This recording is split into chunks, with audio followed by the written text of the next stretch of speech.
Good day everyone. I discuss about tide table publication.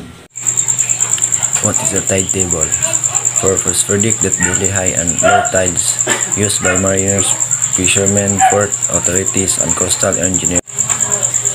Importance of tide tables: safe navigation for ship, planning fishing, boating, and coastal activity, coastal construction and engineering, environment monitoring and research. Components of a tide table: date and time, high tide and low tide times, rate of tides relative to mean sea level, location specific date.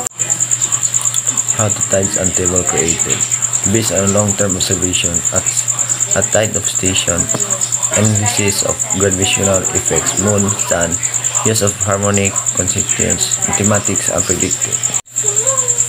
Tide table publication process: data collection, tide views, and satellite afternoons 3, data analysis and modeling, operation of formatting, verification and quality control, final publication, printed books, PDF, website, and